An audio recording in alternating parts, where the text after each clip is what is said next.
네, 안녕하세요. 오늘의 신학 공부의 장명입니다. 네, 그래서 본격적으로 오늘은 신학자 해시태그 8번째 시간으로 라인홀드 니버에 대해서 한번 살펴보도록 할게요. 그래서 라인홀드 니버는 사실 기독교인이 아니어도 들어봤을 법한 이름이에요. 그러니까 공부를 하다 보면 자주 나오는데 가장 유명한 책이 도덕적 인간과 비도덕적 사회라는 책이 굉장히 유명하죠. 이거 어디 서울대 고전 이런 데도 있나?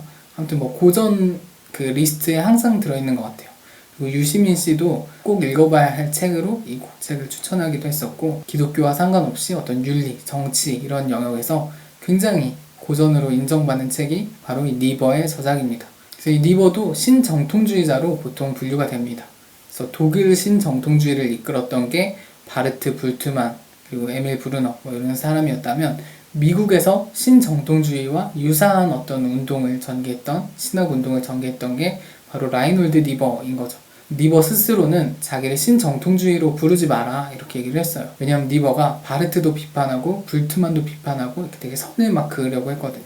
하지만 어쨌든 그 신학적 내용 면에서는 자유주의에 반대하고 어떤 정통을 회복하려는 그런 움직임을 보였기 때문에 니버 역시 신정통주의자로 분류가 되고 있습니다. 그래서 니버는 박사학위가 없어요. 그래서 그냥 딱 신학 공부하고 예일대에서 신학을 공부하고 나와서 목회를 원래 했었습니다. 원래 신학자가 될 생각이 있었던 건 아닌 것 같은데 디트로이트에서 목회를 했어요. 목회를 하다 보니까 어떤 자본가의 착취가 무엇인지를 경험하게 된 거죠. 산업사회에서 자본가가 노동자를 어떻게 착취하고 있는지, 이런 사회 구조의 문제가 뭔지 이런 걸 이제 인식하게 된 거죠. 그래서 니버는 사회 변혁이 필요하다라는 거를 굉장히 체감을 했습니다. 근데 이제 이 니버랑 굉장히 비슷한 케이스가 있는데 누구냐면 라우셴부시라는 사람이 있었어요. 라우셴부시가 이제 사회복음 운동 이런 걸 주창한 사람인데, 그 사람은 리츠파예요. 그러니까 자유주의 신학의 정점이었던 리츠의 후계자처럼 등장을 해서 리츠의 어떤 신학 사상을 사회 변혁 운동에 이제 접목시킨 게 바로 라우셴부시였던 거죠. 그래서 니버랑 라우셴부시가 똑같이 사회 변혁을 추구했는데, 니버는 신정통주의, 라우셴부시는 자유주의, 다른 길을 전개를 해서 좀 비교 대상이 되는 학자들입니다. 그래서 니버는 그 목회 경험을 토대로 자유주의는 도움이 안 된다라는 결론에 도달을 했어요. 그러니까 인간의 어떤 비참한 삶에 자유주의가 별로 도움이 되지 않는다, 이런 이제 인식을 갖게 된 거죠. 또 바르트랑 굉장히 비슷한, 자유주의는 오히려 너무 낙관적이고 너무 단순한 순진한 얘기를 하고 있고, 오히려 정통주의에 더 심오한 어떤 진리가 담겨있다, 이런 게 이제 니버의 주장입니다. 니버는 어떤 새로운 신학을 전개하는 게 목표가 아니었어요. 자기가 알고 있는 이 복음을 어떻게 사회 가운데 적용할 것인가, 어떻게 이 시대 가운데 적용할 수 있을까, 이런 게 이제 니버의 주요 목표였습니다. 그래서 실천적 영역에 굉장히 관심이 많았고, 근사치의 정의라는 주장을 합니다. 근사치 정의 뭐냐면, 이 땅에서의 정의는 완전히 이루어질 수는 없다는 거예요. 그러니까 우리의 노력으로 하나님 나라가 도래하지 않는다, 리츠리랑 선을 그으면서 불가능의 가능성이다 이렇게 얘기를 합니다. 또 우리의 한계로 인해서 불가능하지만 또 하나님이 우리에게 그런 힘을 주시기 때문에 가능성이 부여되는, 불가능의 가능성이라는 어떤 역설적 상황 가운데 우리가 있고, 우리는 이 땅에서 완벽한 정의를 이루지 못하지만 최선을 다해 노력해야 된다. 그래서 하나님 나라는 우리가 만들어낼 수는 없지만 우리 위에 심판자로 존재한다. 이 땅의 어떤 부조리가 하나님 나라에 비춰져서 보이게 되는 거죠. 그래서 이런 니버에 대해서 저희가 3가지 키워드로 한번 살펴볼게요. 첫 번째 키워드는 니버의 인간론, 두 번째 키워드는 수정된 신정통주의, 세 번째는 변증법과 신화, 3가지 키워드로 라인홀드 니버에 대해 살펴보도록 하겠습니다. 네, 첫 번째 인간론에 대해서 살펴볼게요.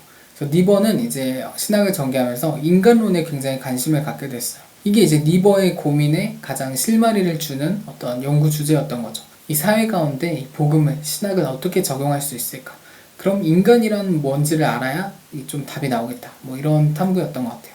그래서 인간에 대해서 이제 니버가 초점을 맞췄는데, 그 중에 인간의 모순에 주목을 합니다. 성경적 인간과는 우선 굉장히 현실주의적이라는 게 니버의 주장이에요. 자유주의에서 말하는 건 너무 추상적이고 막연한 얘기인데, 성경은 오히려 굉장히 현실적인 얘기를 한다라는 거죠. 어떻게 현실적이냐면 인간의 죄의 심각성에 대해서 얘기해요. 성경은 인간의 죄가 굉장히 보편적이고 심각하다라는 측면을 얘기하는 동시에, 또 그 반대편으로는 인간은 하나님의 형상으로 창조된 위대함을 지니고 있는 존재다, 이렇게 얘기를 하는 거죠. 인간의 죄의 심각성과 하나님의 형상으로서의 위대함, 이 두 가지가 모순을 이루고 있는 게 인간이다 라는 게 성경이 제시하는 현실주의적인 인간관이라는 거죠. 그래서 니버는 죄에 대해서 굉장히 강조를 해요. 자유주의가 놓치고 있던 것, 현대에 와서 가장 결핍된 개념은 바로 죄다.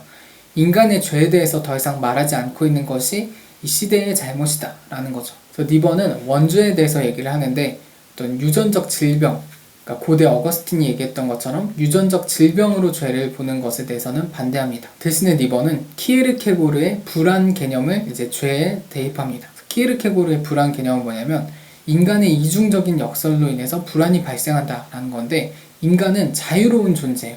인간은 자기 마음대로 모든 걸 선택할 수 있는 굉장히 자유로운 존재고 실존적 주체인 거죠.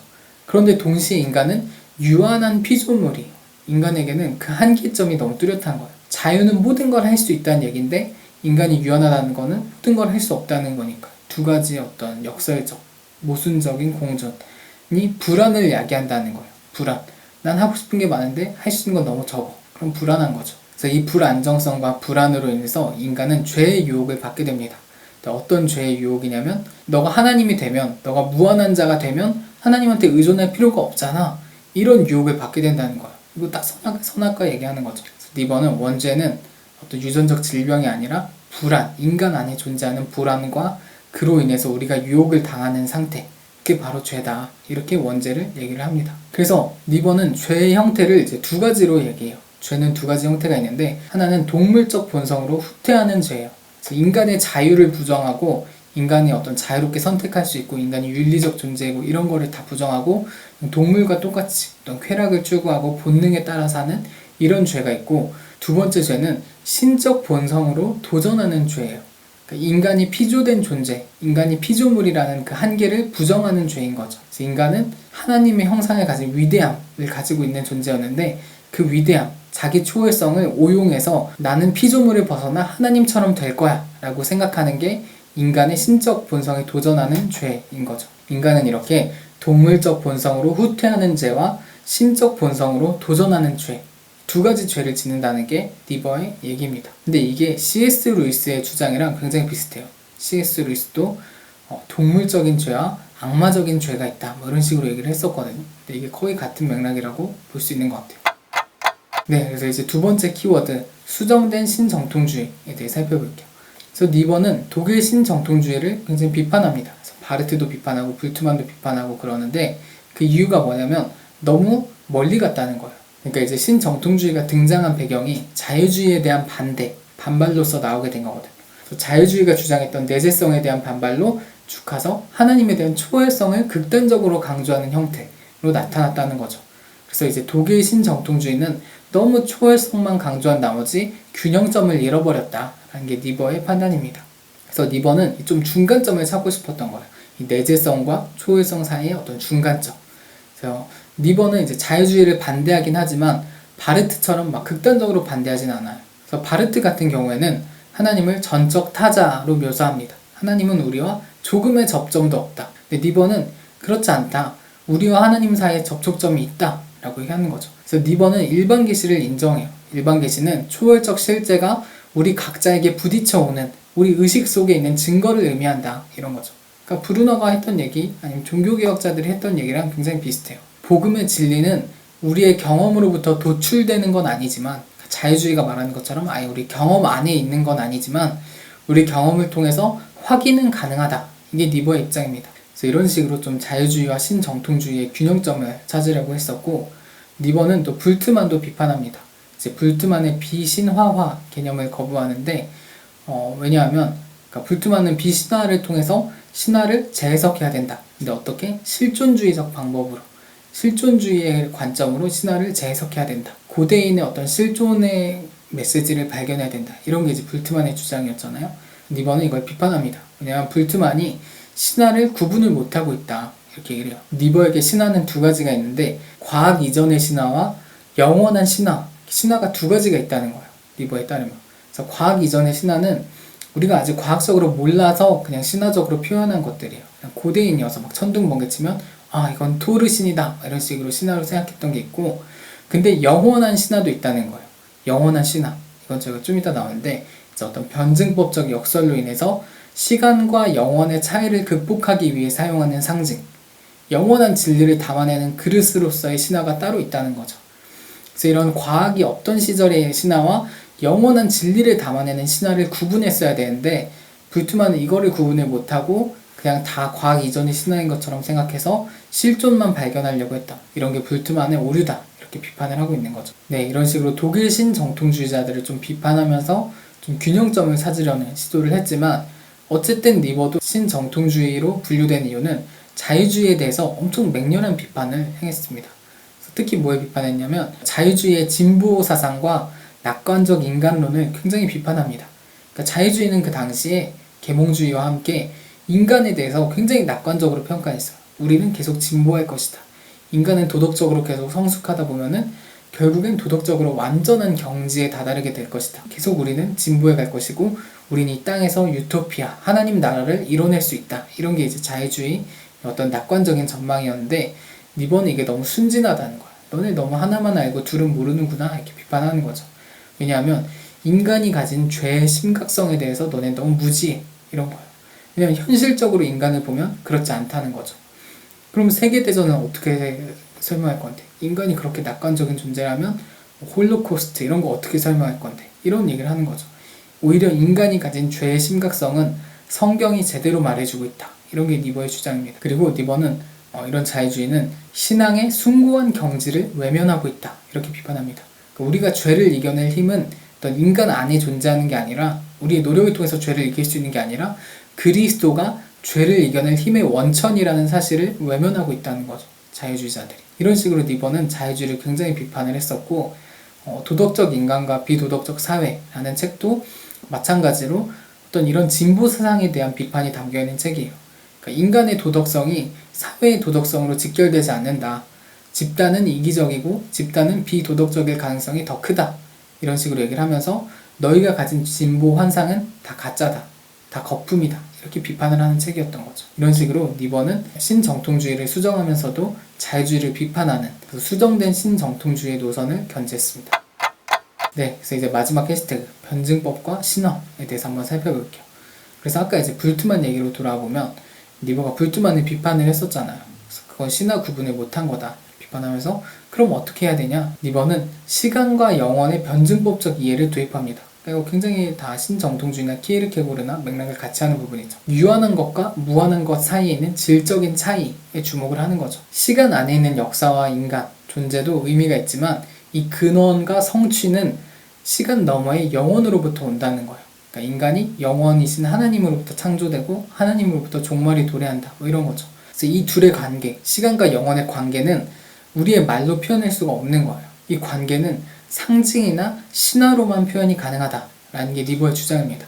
그러니까 우리가 어떤 과학적이나 합리적인 논리로서는 이 둘의 역설에 대해서 포착할 수가 없다는 거예요.